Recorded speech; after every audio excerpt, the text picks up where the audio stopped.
Welcome to Keith's Home and Garden.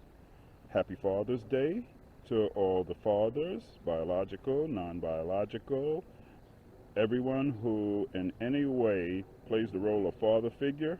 Kudos to you, and I hope you enjoy your day. I am also a father, so I'm going to wish myself a happy Father's Day and be very thankful and grateful for the joy that my children have brought me throughout the years. So now let's continue with a tour of what I call my unstructured garden. So let's move out of the sun. So right here, what I have is a 2x4 bed where I have intermixed some blue bed salvia. I also have, this is the blue bed salvia. I have 3 of those in the front. I have some onions mixed in between them and at the corners.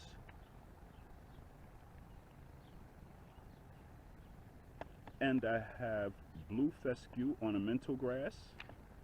I tried to space these out. Oops. And I have blue fescue and I have blue fescue ornamental grass. I tried to space these so that when they grow, they will have enough space. But we'll see how that goes. And right here, I have a lavender plant. I'm not sure what type it is because I had 2 types. I had the English lavender and what was called true lavender, but we'll see as it grows what it turns into. Right here I have an 8x4 galvanized bed, and in this, let's see, the sun is a little difficult, so I'm just trying to make sure I got everything in the shot. Okay, so, and now if I step to the side, that should be a little better. Okay, right here I have a couple of pepper plants. That is a lunchbox pepper, which was a hybrid that I actually grew from seeds that I had 3 or 4 years ago. And look at my little helper down there. Oh, it just flew away. Over there is another of the same type of pepper plant, the lunchbox pepper, from the seeds, same seeds, 3 or 4 years old. I didn't plant them because I was told that you won't get the same plant. I just figured I'd give it a shot this year, and sure enough, I have gotten a pepper or 2 off there, and they taste like the originals. So I guess sometimes hybrids can produce what the original plant was like. I guess it's just not sure, and maybe that particular plant had been produced long enough and the seeds had been turned over enough that it actually did, breed true. That's the best way I can think of to put it. Now, right here, what I have is called a ghost pepper plant. So folks who are familiar with Caribbean food know that's one of the peppers that's used very frequently there in those dishes. Right here you see flowering broccoli, and see a little head in the middle right there. See that? But actually what I'm doing here, so that's a separate plant, just so you know, over on the side. These 2 plants were inside of the same little starter tray, so I just stuck them in together rather than breaking them apart. This one is going to seed, and I'm going to collect these seeds because I am almost out of broccoli seeds, so this is a good thing. And I'm finally figuring out how to get heads on broccoli. I haven't been able to do that, and I think a lot of it is that I simply have been using the earthworm castings that are produced from my kitchen scraps, shredded cardboard, eggshells, all those sort of things. So I think the organic matter is what's really helping here. Now, something I do want to point out is that there are a couple of sunflower plants right here, right next to this tomato plant. So these sunflowers weren't planted there on purpose, but I am going to let them grow because these are what's called the mammoth sunflowers. They are going to grow probably about 10 to 12 feet in the season. That's what I got last year. I could actually see the plants over the top of my shed from my house. That's how tall they got. And what I'm going to do is I'm going to actually use those plants as a trellis for this tomato plant. This is a cherry tomato. So these are volunteer plants that tend to come up in potting soil I have in the house because I reuse my soil. Now I know some folks say, hey, don't do that, but I do reuse the soil, and when I have soil in the house, I actually use stuff in it that will take care of the bugs. It is, let's see, it's, good grief, I don't know why I'm forgetting the name now. What I use is actually food grade diatomaceous earth. So I'll mix that into the soil when I bring it in, because that will not harm any worms or worm castings that I put in, but it will take care of soft bodied creatures. I don't tend to have any issues with any of the hard bodied creatures because, of course, I do run it through the water, I do check the soil, so I haven't had any outbreaks. Maybe I've been lucky. But again, look at that little head. I actually had a bigger head on that plant before it went to seed, but look at that, finally. And this one is still growing. Interesting. These plants are literally, you can see down here, they are planted with each other. Like I said, they came out of the same starter tray. So they are rooted, you know, what, an inch from each other? And look at the difference.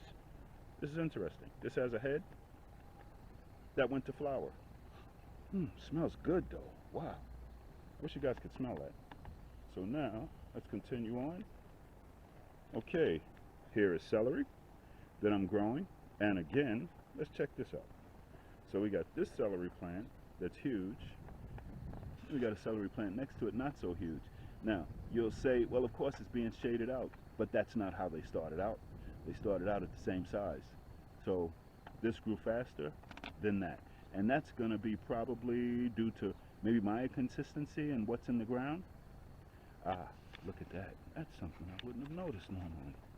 That is, let me see if I can get this. Okay. There is a mushroom right there. Hope you guys can see that.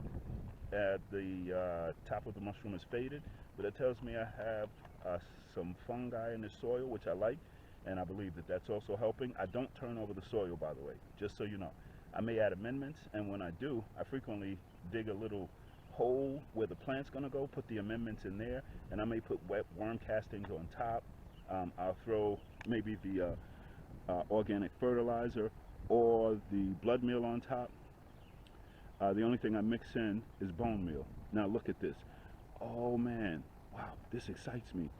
I see it's either a lady beetle or a ladybug. I still have to learn to tell the difference, but check this out. That's so awesome. And you know why that's, okay, now I had to come back. You know why that's awesome? Because those will eat the aphids that tend to form on the brassicas and the other green leaf plants, sunflowers also, and they will eat those. So what I'm doing this year is I'm not putting any sorts of pesticides or fertilizers. The only thing I've done to these plants is I watch The Rusted Garden, Gary Pilarchik. He uses peppermint oil, so I did get some of that, and I said I'm going to experiment and see how that turns out on the brassicas. And I didn't see any sort of, you know, I'm going to call it staining or discoloration. They look nice and healthy, so the worm castings, the organic fertilizer seems to be working well here. Okay, there's some dark opal basil here, and let's see, they're going to flower, because when they were little they started going to flower. I just plucked them off, and it doesn't look like they are. It looks like they're just going to continue to grow out. That's great. More brassicas in a pot. So right here, what these are, let's see, these look like the Brussels sprouts. I know, I don't keep track of what I plant. I just put them in the ground in places, and I know what they are as they mature. And as far as the green leaves, I enjoy the green leaves on all the brassicas. Some actually have a little sweeter flavor than, let's say, collards and such, but they all taste good, and I can use them for my taste interchangeably. Now let's go over to, oh look, there's another celery that I threw in, and here is some more basil. I throw those in also to throw off predators, right? Because they, you know, give a little aroma, and that aroma will throw the predators off. So if you look here, what's interesting again, there's a plant that has been nibbled on, there's a plant that has been nibbled on, there's one leaf on this plant that has been nibbled on. You look over here, and these are pretty much intact. So not using any chemicals is working out so far, and I'm seeing more of the different types of insects that I'm expecting to help me out this season as far as maintaining the pest population. So I'm feeling good so far. We'll see how this goes, because it is the beginning of June. It's Father's Day, so we have 2 months to get through. There is what might look like a little sad plant there, but that marigold plant is going to bounce back as the heat hits it. And what I find with my marigold plants is when the fall comes, they grow like gangbusters. Very interesting. I mean, they grow huge. I had 3 plants that filled up a 2x4 bed. I mean, and you could not see the bedding or anything. And that was in the fall that happened. Okay, here I have a little cherry tomato plant, and this cherry tomato plant, again, I just put a little worm castings in there. I put a little bit of blood meal because it was early, and I also put some bone meal in that hole along with the organic fertilizer that's here. So that's this bed. Now, I wanted to show you this. This is another broccoli plant. Notice this didn't form a head, but it's not flowering. Doesn't appear to be flowering yet, although I see the stem coming up. So we'll find out shortly. But if it does, that's fine. If not, I will take those little heads off and I'll throw them in a pan and maybe throw them in some eggs with breakfast, or just mix them in with some rice and some meat, you know. And to me, everything just about that comes out of the garden tastes really good, and everything tastes better than when I buy it at the store. Okay, there's some chamomile that's right next to another brassica plant, and that plant right there, that's broccoli. And again, I'm doing an experiment to see if the chamomile will keep the pests off along with the other insects that are going to help.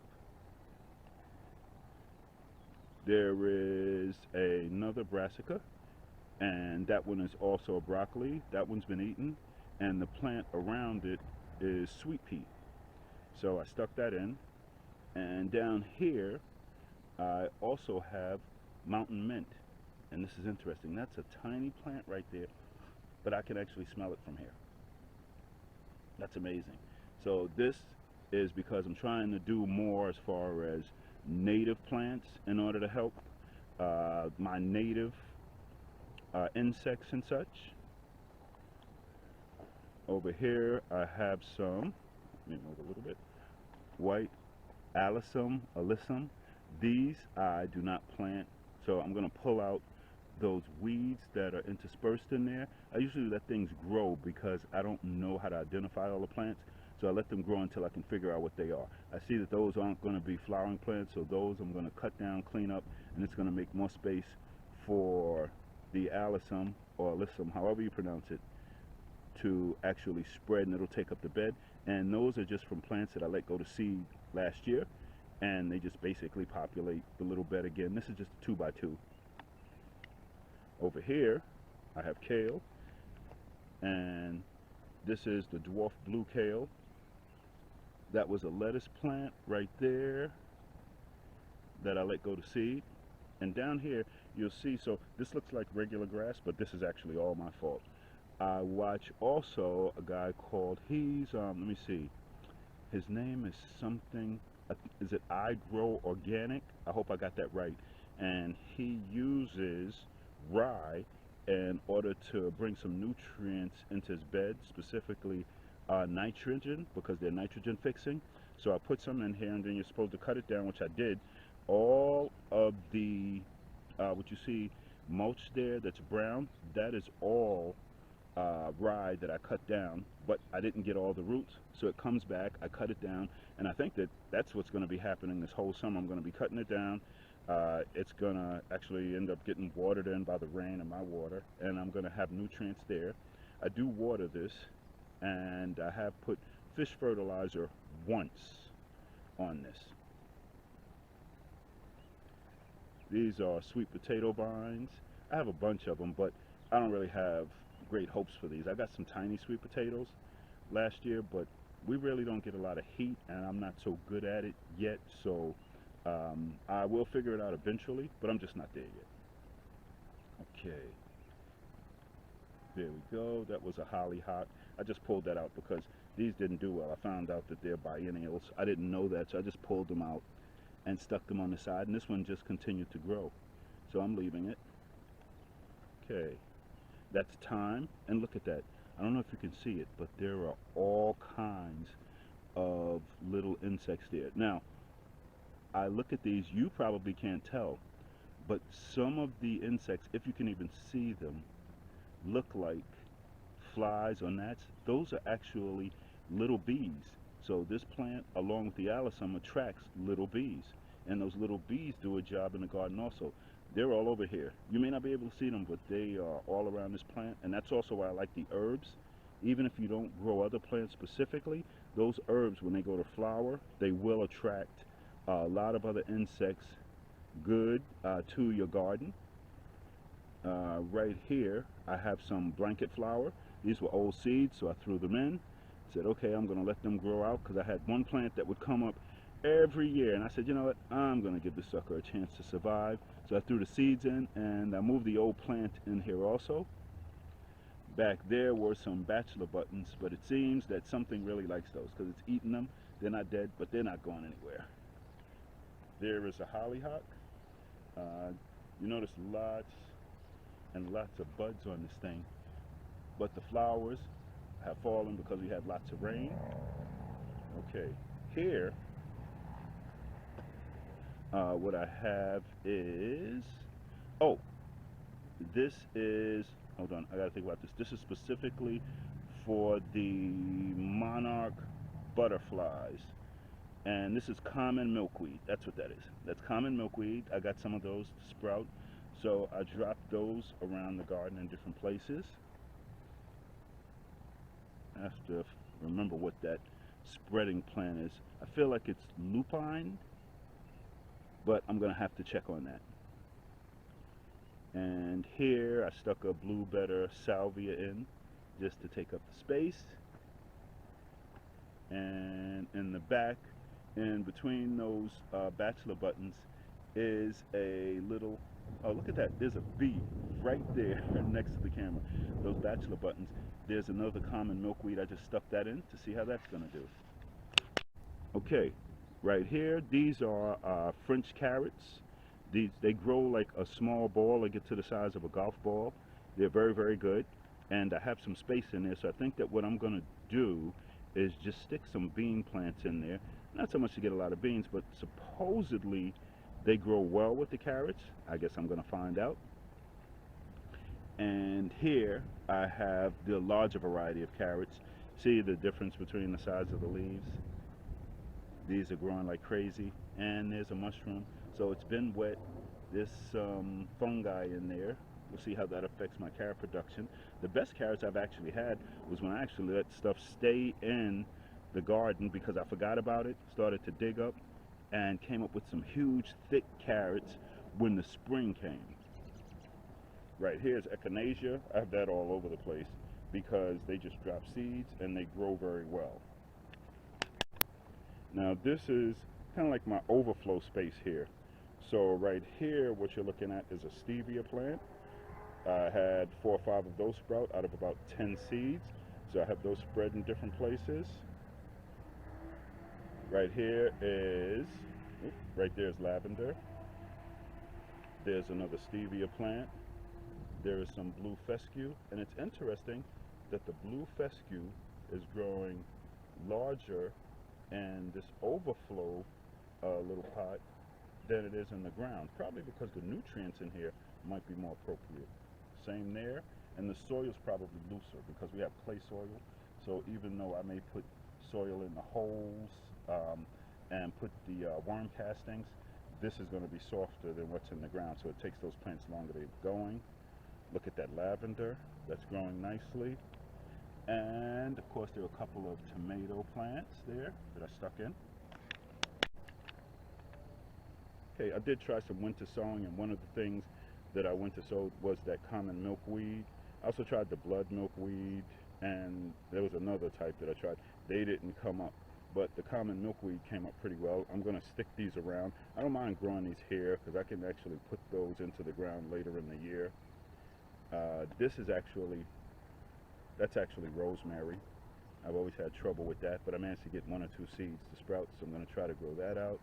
And there's kale. Looks terrible, but I stick it in the ground and it's going to be just fine, you know, because it's not going to get much as far as nutrients here. It dries out. There was another one that I did winter sowing on, but this will grow as large as those other plants, which I'll put it in the ground. These are some onion starts, and there is a chamomile plant. Looks terrible, but I'm not putting that in the ground, because if I do, I have enough that comes up by itself. It'll just spread and seed, so I might put it in a pot, but honestly, I'm not really treating this plant right because I don't care. And there is another lunchbox pepper that's ready to go in the ground. More starts that had been winter sown that I just moved, and I just put some water in here periodically. And like these colorings, I've learned I don't even worry about this, because I stick them in the ground, they all go green. I'll show you some examples of plants that look like that and what they look like now. Like some of the plants I already showed you with that. And also here, there is another blue fescue grass. Now right here I have a tomato plant. I think this is one of the, like, what they call large cherry tomato plants. So I stuck this in and just put a couple of bamboo poles for it to grow up. Right next to it, those are chives. Those just come back every year, and I'm leaving that in because last year I had no pest pressure at all on these. I don't tend to have a lot, but there was literally no pest pressure. The only thing I did to this plant, besides I do fertilize sometimes, I'll use synthetic fertilizer if it looks like there's yellowing. This I'm not concerned about. That has to do with some dryness. I'm going to clip this plant and make it a little neater. I'm not going to go too far with it, but I am going to make it neater than it looks now, just because I like them to look clean. But to be honest, I could leave this and this thing would grow and I'd have plenty of tomatoes no matter what. But I'm just going to make it look a little neater. Over here, this is going to be, these are beefsteak tomatoes. Thank you to my neighbor. My neighbor had some extra plants. My beefsteak seeds, I guess they were old, I just didn't do it right. They didn't come up, but he had some plants he gave me, so I stuck these in the ground. And I have actually some other plants that, actually one more, I had others, but I only stuck one in where my worm castings are. I'll show you that. So of course, I'm going to be sharing these, you know, with whoever likes. And honestly, I can't eat the stuff that we produce. You know, I'll give it away. The stuff I'll grow, I'll give to family members and friends, but I just love watching it grow. Now right here is something that's very interesting to me. Okay, this is what's called, so this is garlic that's not really garlic. Let's see, what's the name of this again? Oh goodness, I'm forgetting the name of this. It produces the very large heads. I'm gonna have to remember that, and I'll remember as soon as I move from this scene, guaranteed. But this is that garlic. What is it? Man, they have huge heads on them. I know you guys probably remember already, but I'll probably just put a little comment on the screen to let you know what this is. Now here is what is actually going to be either a squash or a cucumber plant of some type. I'm not sure if it would be zucchini. I did not plant this. This came up. Once again, I had plants. They went to seed. This came up, so I'm going to use it. I'm not going to throw it out. It's in here with what was some kale that I just let go to seed. That's going to drop. So I'll have kale coming up. You'd be surprised at the places kale comes up by itself. I think I have an example of that to show you. But yeah, so that's a volunteer plant there that I'm going to grow out. I'll find out what it is as it continues to get bigger. Again, more echinacea all over the place. Here is a strawberry plant. This is a June-bearing strawberry plant. So let's see. There you go. There's some strawberries. I don't really eat them because I can't really do acidic food, but the birds like them. So I leave them and I let the birds have them. You know, it produces a few. This is just a plant that was like one leaf. I threw it in there. So if it wants to live, it will. It did. So I'll keep it, and I'll actually put more soil there to let it continue to grow. And let me show you. Let's see if I have any here. Yep, I do. So right here, you look down there, there's strawberry plant growing right in between the grass. It comes up. So I'll put those, pick those up and just put those in the dirt. Now here I have some comfrey. I'm growing this specifically to use the leaves as fertilizer. I did that last year with one plant. It worked out very well. So this year I have more. And again, there is another bee on this plant. And I was watching YouTube, like I do frequently also, and I didn't know that there were 2,000 species of bees. And that's why I found out that a lot of the things I thought were gnats and such were actually bees. So you might not be able to see it. Oh, it flew away. But these plants are also good at attracting bees. There's another comfrey plant, you see. There we go. And let's see, what else did I put here? Oh, where did it go? Oh, there we go. There's another echinacea plant. I stuck that in the ground. It just came up somewhere. I stuck it in. And here, you see some weeds there, but there are some sunflowers that I actually planted. Those are starting to come up. You know, it took a while, and I'll pull out the weeds to make that a little neater, and you'll see the sunflowers as the season goes on. More experimenting. You see all of this that looks like a mess. I do see the absence of like neatness here, but what these are, I actually found out that I enjoy spicy greens. So I actually had planted these and I let them grow up, and they're gonna seed, and I'm gonna have those greens as probably when the fall comes back, the seeds that have dropped in the right places, you know, where they can catch hold and get enough nutrients and water, they will actually come up and grow. Check this out. You know what that is? That's white Paris lettuce that I'm letting go to seed. These things are huge, and they're probably going to produce some nice seeds. Actually, let's see. Looks like seed heads forming inside there. Not sure how good the camera can show it, but there are seed heads forming right in the middle. And so this looks good, but these aren't really edible. So, okay. So what I look for is white right there where I've broken it off, but I don't actually see that. Let me taste this.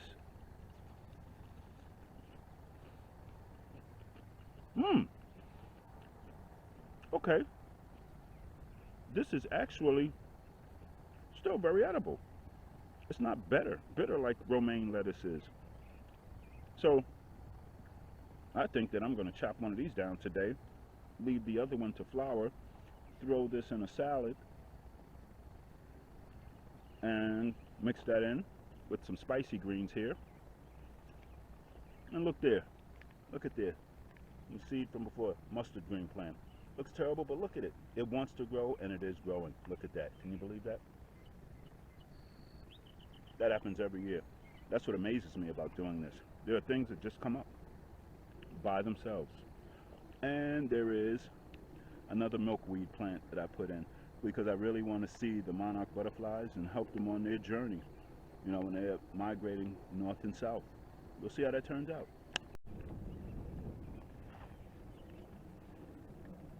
Okay, now here is some butterfly weed. I put this in last year. It looked like it grew about a good maybe like, I don't know, 2-3 inches, and that it died. And I wondered if it would come back. It sure did. Look at that, looking beautiful. So for now, until the butterflies eat it, which is the purpose of it, so they are going to eat it down. But look at that, that actually came back, and you can see those stems, they're coming from a single plant. Okay. And over here, more butterfly, I'm sorry, not more butterfly, more blanket weed. Over here I have more blanket weed. And look at the brassicas. Look how they grow. Like I said, I don't turn over the soil. And what's in these beds also was mulch that had been in my front yard, and it had broken down over some years, and I could see the mycelium in there. So rather than throw that away, when I got some work done by some landscapers, I had them dump that stuff in these beds, and everything grows crazy here, along with the worm castings. So I use sometimes the worm castings from inside, matter of fact, frequently, but I try to screen out the worms, and I also try to get the cocoons, because the worms won't survive out here. Those are like red wigglers and also Indian blue worms. I did buy some European night crawlers this year, but there's nothing here that's produced from those. I don't have any castings that I put out any place with that stuff. So look at this, and again, no pesticide. They've gotten some fish fertilizer, and they have had, no, these have gotten a little fish fertilizer, that's it. I have some plants where I'll use some Jack's, it's like a 10-30-20, I think it is. I really like that synthetic fertilizer. You can actually put it on the foliage and everything, and they grow well. But like the way I look at the synthetic fertilizers, I use them like when what I call, and it looks like an emergency is starting to happen, where I see a plant start to yellow, and by where the yellowing is down at the bottom, looks like they may be either in need of nitrogen, which it has a little nitrogen, or if I have flowering plants, I'll use that. Like I'll use it for my roses and other plants that really need the phosphorus more so than the nitrogen. But this is what I have so far. And now let's go look at the worm bin that I have on the side after I show you this last lavender that's here. And look at that, that's a stevia plant. This is the biggest yet. And it's got flowers. What I'm very happy about today is that I've seen lots and lots of bugs. So let's go over to the earthworm casting bin. Oh,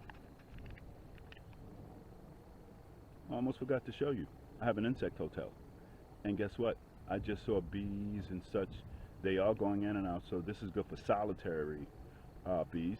Again, attracting pollinators, and it seems to be working well. Last year I had it facing west. This year I actually did face it east, as it said. So in the afternoon, look at that. Did you see that bee fly right there? He's looking at his home like, hey, what's this guy doing? So I actually have it facing east so that the sun doesn't shine on it, and I noticed they're using it. Last year when I had it facing west, the insects didn't seem to use it at all. Here is my 4x4 potato bed. It has red potatoes. It has, I think they're russet potatoes. And there's a third variety here. I know you guys are like, this guy doesn't keep track of what he grows. I really don't. You know, I don't know their potatoes. I don't know colors. I can look up the names, but I really just get the thrill out of growing. But these, I'm actually going to give a dose of Jax, you know, get some more phosphorus and potassium really down there. I did put green sand in here, by the way, also, because that's supposed to be good for potatoes. And here, this is good for you to see, because you see all these blotches on here. It's some kind of, looks like fungal issue. I'm going to spray some hydrogen peroxide on that. I learned that again from the Rusted Garden, Gary Pilarczyk. So diluted solution with water and hydrogen peroxide. And I'm confident, based on past experience, that that's going to take care of this, and these plants are going to continue to green up and grow and give me some potatoes down here in this bed. Now, last but not least, this is what you get when you pile up your food scraps, your like cardboard that's shredded, your eggshells. When I say food scraps, I mean vegetable scraps, not meat, not dairy. And you grow plants. So in here, I maybe had put an inch of soil total. The rest of this is actually earthworm castings. So I was trying to do composting, but of course, being me, I just started to throw stuff in, didn't pay attention to ratios. It didn't heat up, but I did take a nice big heaping of like grass clippings and such last year, and that did heat up and mix in with the others.